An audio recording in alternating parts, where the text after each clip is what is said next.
Shalom, friends. In the midst of describing how legal documents should and should not be folded, the Talmud takes a moment to give us a lesson about the ethics of spilling the tea. Sharing that juicy hot goss. Such a big part of human nature and such a massive no-no in Judaism. Welcome to Daf Reactions, Bava Batra 164. Rabbi Yehuda Hanasi is in his office, checking his emails. He's sifting through the stacks of paperwork on his desk when he discovers a document. He doesn't see a date on it, so he's about to throw it in the recycling bin because it's not valid without a date. Luckily, his son, famous Nepo baby of the Talmud, Rabbi Shimon, was like, well, wait a minute, maybe there is a date on it. It's just hidden in the tied up folds of the document. Rabbi Yehuda Hanasi opened it, and lo and behold, there it was. He turns to his son in disapproval and says, you're not supposed to write a tied document. Rabbi Shimon is like, Dad, I didn't write it. Rabbi Yehuda Hayata wrote it. I'm just standing in the office with you. Rabbi Shimon was so ahead of his time. Buses hadn't been invented yet, but he still managed to throw Rabbi Yehuda Hayata under one. Kind of impressive. This, however, fixed absolutely nothing with his dad, who said, hey, that's Lashon Hara. Don't you say that. Shush, your face. Lashon Hara, technically evil speech, is any talk that is harmful to somebody else, even if it happens to be true. The ramifications for having Lashon Hara come out of your mouth are pretty severe, so keep those thoughts inside your head.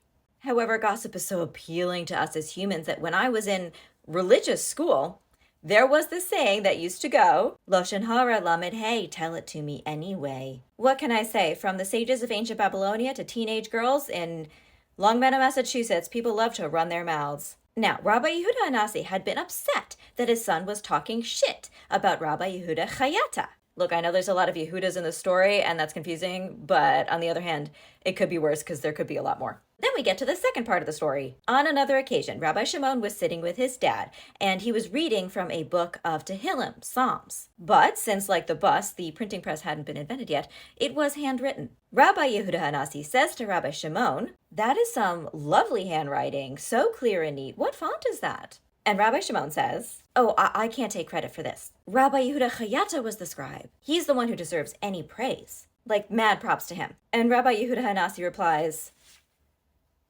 you really have to stop doing this kind of malicious speech. Wait, what?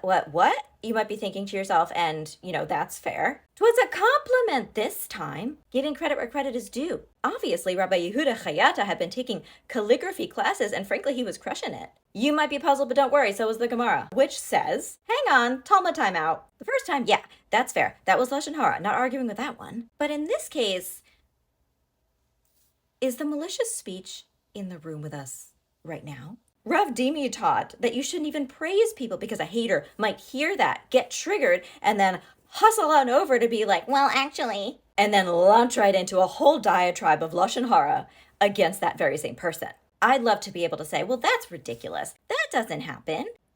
But anybody who has spent more than 2.5 seconds on social media already knows that that is, in fact, accurate. It's accurate. Say one nice thing in somebody else's comment section complimenting them, and some rando handle with like first name, bunch of numbers is going to be summoned like it's their personal bat signal. And then they're going to be like, well, actually, after all, in the words of Rav Taylor HaSwift, haters gonna hate. Shake it off, shake it off. Rav Amram says that there are 3 sins that people do every day and they just can't avoid it. Having sinful thoughts, not bringing the right intention to prayer, and Lashon Hara. The Gemara is like, what are you even saying right now? Honestly, what are you saying? You're saying a person can't go one single day without gossip, slander, scuttlebutt, without some kind of Lashon Hara? And then the Gemara pauses and thinks about how human beings are, and then says, yeah, okay, never mind, that totally tracks.